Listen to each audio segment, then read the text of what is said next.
अस्सलाम वालेकुम व्यूअर्स।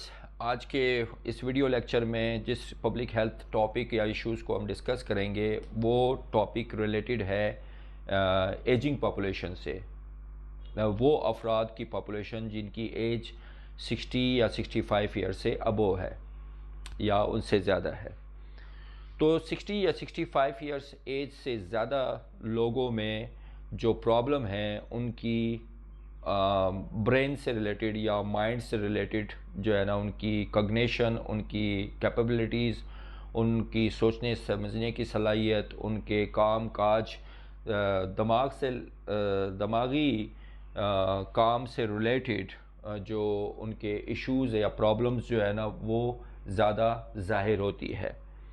तो डिमेंशिया जो डिज़ीज़ है वो जो पूरे दुनिया में तकरीबन 60 मिलियन लोग जो है ना डिमेंशिया के मरीज़ जो है ना पूरी दुनिया में पाई जाती है, अकॉर्डिंग टू दी WHO के 2021 के रिपोर्ट के मुताबिक। और हर साल तकरीबन 10 मिलियन लोग जो डिमेंशिया के डिज़ीज़ के में फॉल डाउन होते हैं। और पाकिस्तान में भी ये इशू जो है ना कम नहीं है। पाकिस्तान में तकरीबन 5% लोग ऐसे हैं जिनकी एज जो है ना वो 60 या 65 ईयर से ज़्यादा है। और पाकिस्तान में हर साल तकरीबन 1.5 लाख से लेके 2.5 लाख के लोग जो है ना, तकरीबन 1.5 लाख से लेके 2 लाख के करीब लोग जो है ना डिमेंशिया के मरीज़ पाए जाते हैं। और इसमें से दुनिया में अगर देखा जाए डिमेंशिया में जो 60 मिलियन है, इसमें 60 to 70% जो डिमेंशिया के डिज़ीज़ के लोग हैं वो अल्जाइमर डिज़ीज़ की वजह से है।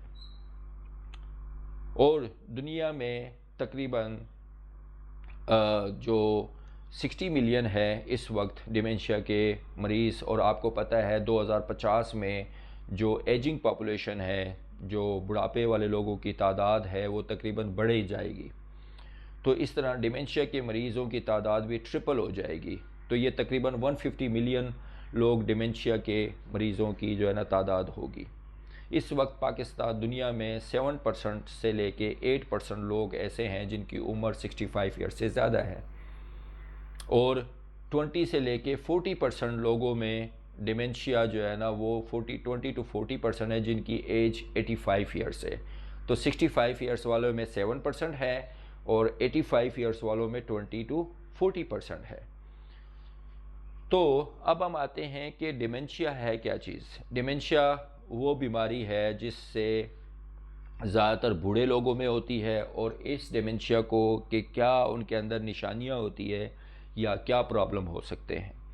तो सबसे पहले उनके अंदर प्रॉब्लम ये होगी, उसी डिमेंशिया की स्पेलिंग को याद रखें और उस स्पेलिंग से ही आप जो है ना डिमेंशिया के साइन सिम्टम को याद रख सकते हैं। द फर्स्ट इज़ डिमेंशिया का डी से स्टार्ट होता है। तो डी है डिफ़िकल्टी एंड डेली टास्क, मतलब रोज़मर्रा की ज़िंदगी में उनको मुश्किलात होगी। रोज़मर्रा की ज़िंदगी के जो काम काज है उसको प्रॉपरली तौर पर वो नहीं कर पाते।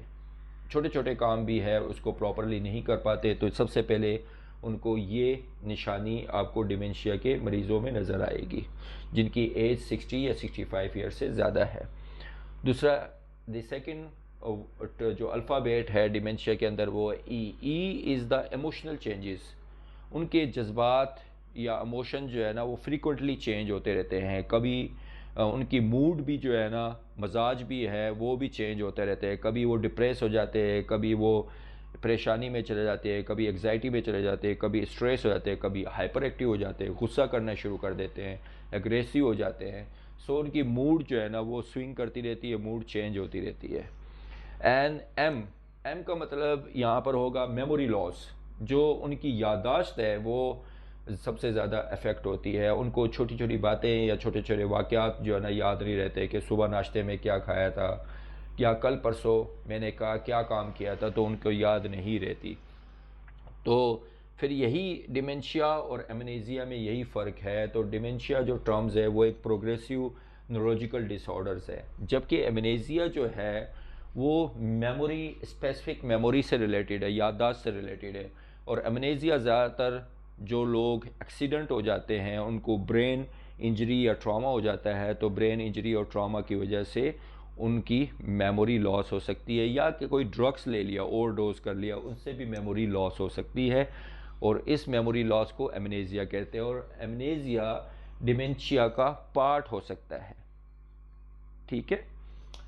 Now E again, the second E जो है ना, अर्निंग कैपेबिलिटी जो है ना अफेक्ट हो जाती है। जब एक इंसान डिमेंशिया में होगा तो उसकी मतलब ज़हनी सलाहियत जो है ना वो अफेक्टेड हो जाएगी, तो डेफिनेटली उसकी अर्निंग और उसकी माशी जो मुश्किलात उसको आएंगे। अपनी जॉब हो सकता है वो परफॉर्म ना कर रहे, अपनी जॉब की रिस्पॉन्सिबिलिटी को परफॉर्म ना कर पाए, तो हो सकता है उसकी जो है ना जॉब जो है ना वो लॉस्ट कर सकता है। तो इसलिए उनकी अर्निंग कैपेबिलिटीज़ या इकोनॉमिक्स भी अफेक्ट हो सकती है, होती है। अच्छा, N is for the navigation. ऐसे नेविगेशन का मतलब है कि डिमेंशिया के पेशेंट जो है ना डिसओरिएंटेड हो जाते हैं। डिसओरिएंटेड का मतलब है कि उनको पता नहीं चलता कि वो कहाँ पर खड़े हैं, ये रास्ता या मेरे घर की तरफ, या मेरे ये रास्ता या रोड किस तरफ जा रहा है, या मेरा घर कहाँ पर है, मेरा रिहाइश कहाँ पर है, और मेरा इलाका किस एरिया में है। तो वो अपनी नेविगेशन, अपनी जो है ना प्लेस की जो है ना मेमोरी जो है ना लॉस कर जाते हैं। उनको नेविगेशन का पता नहीं चलता है, कि एरिया का पता नहीं चलता। And the T is for trouble of the problem solving skills. अब जो प्रॉब्लम्स होते हैं, छोटे छोटे प्रॉब्लम्स होंगे, उनको सॉल्व नहीं कर सकते, या इवन दो मैथमेटिक्स के आप छोटे से कैलकुलेशन दे दें तो उनको भी जमा प्लस माइनस नहीं कर सकते। तो ये छोटी छोटी प्रॉब्लम सॉल्विंग स्किल्स उनकी अफेक्ट हो जाती है। And the I is for the inability to focus और कंसंट्रेट। जो डिमेंशिया के मरीज़ होते हैं वो उनकी जो अटेंशन होती है, उनकी जो तवज्जो होती है, या किसी चीज़ पे फोकस करना होता है, वो तवज्जो और फोकस वो भी जो है ना अल्टर्ड हो जाती है, या इनेबल हो जाते हैं कि वो ज़्यादा देर जो है ना किसी चीज़ पे तवज्जो अपना मरकूज़ नहीं कर सकते। जो लास्ट वाली जो साइन सिम्टम है जो डिमेंशिया वाले मरीज़ों में पाई जाती है, अल्टर्ड द कम्युनिकेशन स्किल्स। जो उनकी बातचीत है, उनकी कन्वर्सेशन है, वो भी अफेक्ट हो सकती है, या पेशेंट को जो है ना बोलने में मुश्किलात होगी, या जब वो बोलेगा या अदा करेगा तो उनकी जो लैंग्वेज है, जो बातचीत की जो कंप्रिहेंसिवनेस है, वो भी अफेक्टेड हो सकता है, या जो बोलने की जो स्पीच की पावर है वो भी कम होगी, या बहुत ही स्लो बोलेंगे, या इस तरह के जुमले बोलेंगे जो सामने वाले को समझ में ना आ रही हो। तो ये भी अल्टर्ड कम्युनिकेशन स्किल्स हो सकती है। अब आते हैं दूसरे टर्म्स की तरफ, वो दूसरे टर्म्स को कहते हैं एमनीजिया। एमनीजिया भी जो है ना वो मेमोरी लॉस से रिलेटेड है। एमनीजिया जो है ना वो पार्ट है डिमेंशिया का।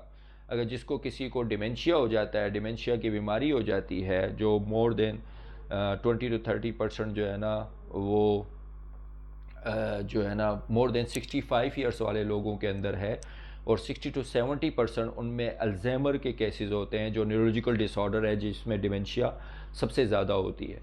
तो अदर हैंड में हम जब उसके डिस्कस कर रहे थे एमनेजिया में स्पेसिफिकली मेमोरी लॉस होती है, और इसमें मेमोरी लॉस, और ये मेमोरी लॉस जो है ना road traffic accident, brain injuries और ब्रेन ट्रॉमा के बाद होती है। और उसमें दो किस्म की मेमोरी होती है, एक होती है एंट्रोग्रेड, एक होती है रेट्रोग्रेड।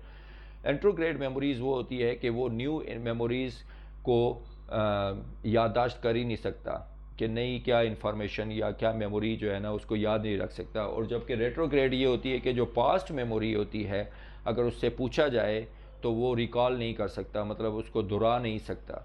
तो पास्ट इवेंट और इंसिडेंट्स को रिकॉल ना करे तो उसको कहेंगे रेट्रोग्रेड, और जो न्यू मेमोरीज़ को स्टोर ना कर सके या याद ना कर सके तो उसको कहेंगे एंट्रोग्रेड मेमोरी लॉस। तो आज के इस लेक्चर में हमने देखा कि डिफरेंस बिटवीन डिमेंशिया और एमनेजिया और उनके क्या साइन सिम्टम थे। तो ये हमने बड़े डिटेल के साथ इसको डिस्कस किया। इस तरह के मालूमाती लेक्चर के लिए मेरा HPH यूट्यूब चैनल को सब्सक्राइब करें, और मेरा फेसबुक जो है ना शेर मोहम्मद हज़ारा के जो है ना पेज को फॉलो करें, और बेल आइकॉन को प्रेस करें। बेल का आइकॉन को जैसे ही प्रेस करेंगे जो न्यू लेक्चर मैं अपलोड करूँगा यूट्यूब चैनल तक, वहाँ तक आपको रसाई होगी। Thank you so much. अल्लाह हाफिज़। अपना ख्याल रखिएगा।